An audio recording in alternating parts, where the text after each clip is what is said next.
All right, let's dive into a story that kicks off with a pretty simple street level threat, but spirals into something that rewrites the entire rulebook for global security. You're going to want to see how this plays out. So, picture this. It all begins with a guy named Lysander who realizes he's being followed. And these are just some random thugs, you know? They're pros. The suits are sharp, the moves are calculated, and their intentions are definitely not friendly. But that simple tale, that was just the first loose thread. Pull on it, and you unravel a conspiracy so huge, so tangled, it forces a team of elite operators to literally tear up their old playbook and write a brand new one that would change how the game is played forever. Okay, so let's start where it all began. We're on a busy city street, and this is where our guy, Lysander, faces his first big test. So, who is this Lysander? Well, he's definitely not your average person. He's a highly skilled operator. And just look at his stats here. His high levels in negotiation and strategic planning. That tells you his first move is always to outthink his opponent. But that level 3 in street fighting? Yeah, that tells you he can absolutely 100% fight his way out if he has to. And this quote? It's a perfect window into how his mind works. He's not just thinking, how do I escape? No. He's thinking, how do I control this entire situation? He's instantly scanning the environment to strip away his opponent's advantages, their numbers, and the fact they might have guns. It's pure, beautiful, tactical thinking in action. And here's how that thinking translates into action. It's just so efficient. In a single fluid sequence, he seizes control. He uses one guy as a shield, which closes the distance to the second guy, and then he neutralizes them both without a moment's hesitation. The key takeaway here is simple. He is decisive and brutally effective. Okay, so the street fight is over in seconds, but the real battle, the chess match, that's only just beginning. With the immediate threat handled, Lysander switches gears from survival to intel. He gets his hands on one of their phones, and here it is, the first piece of the puzzle. This wasn't some random attack. It was a planned abduction, ordered by a man named Viktor Petrov, and it was seriously well-funded. So Lysander wasn't just some guy in the wrong place at the wrong time. He was a specific target. The big question is, why? And the answer is just chilling. As Lysander digs, he finds that this isn't just a criminal enterprise. Petrov's influence runs deep, right into the heart of the world's most powerful intelligence agencies. We're talking assets inside the FBI, CIA, MI6, you name it. This is a global shadow network. And in that moment, Lysander realizes he can't trust anyone. So, knowing he's up against this massive shadow empire, Lysander gets recruited into a new, totally off-the-books unit. And their first job? To go on the offensive. They're going to raid a major weapons depot out in the Nevada desert. And this is where we see Lysander's strategic brain working on a whole new level. He's not just a street fighter anymore, he's a commander. He designs this incredibly elegant, multi-pronged attack. It's not about brute force. He has a tech team breach their network from miles away, while two ground teams hit them from different directions at the exact same time.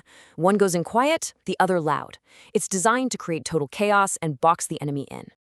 And the results? Well, they speak for themselves. I mean, look at this. 20 enemy combatants down and 0 casualties for his team. 0. It's an absolutely flawless operation, and it proves that his planning and his leadership are the real deal. But here's the interesting part.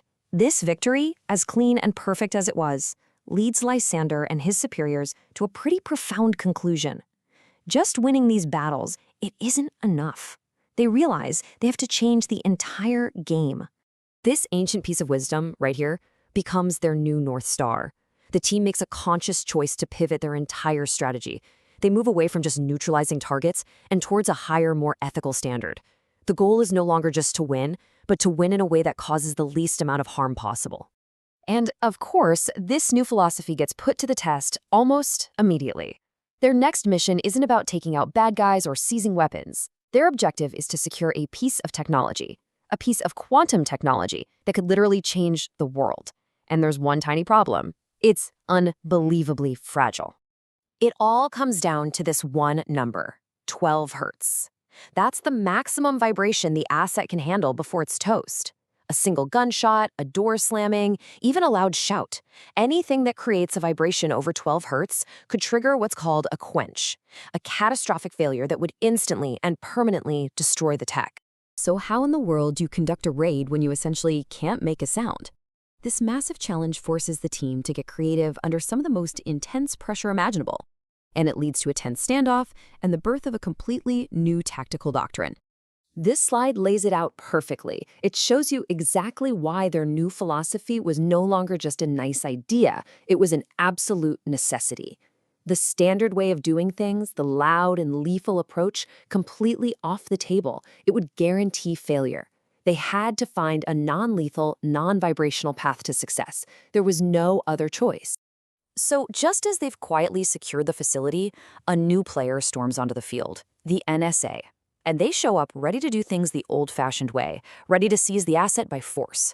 What happens next is this brilliant, high-stakes negotiation. In just a few minutes, Lysander's team uses intelligence, they reveal a foreign spy threat and that critical 12 hertz risk to basically checkmate the NSA and force them to stand down and cooperate. It's incredible to watch. And this moment gives birth to a brand new concept, something they call the ethical shield. It's genius, really. They essentially weaponize the asset's own fragility. By proving to the bigger, more powerful agency that their old aggressive tactics would guarantee failure, they force everyone to adopt a smarter, more cooperative, and ultimately more ethical approach. And let's just look at the final scorecard, because it's amazing. They saved the technology, they took a foreign surveillance threat off the board, they got competing US agencies to actually work together, they created a new non-lethal protocol from scratch, and they did it all without a single person getting hurt. They truly achieved the greatest victory, one that required no battle. Which brings us to the big question this whole thing leaves us with. The ethical shield wasn't created in some think tank. It was invented in the field, out of pure necessity, because the technology had created a problem nobody in Washington had a plan for. So it makes you wonder, right? In a world where tech is changing faster than our rules can keep up, are the operators on the front lines the ones who are now writing our new policies?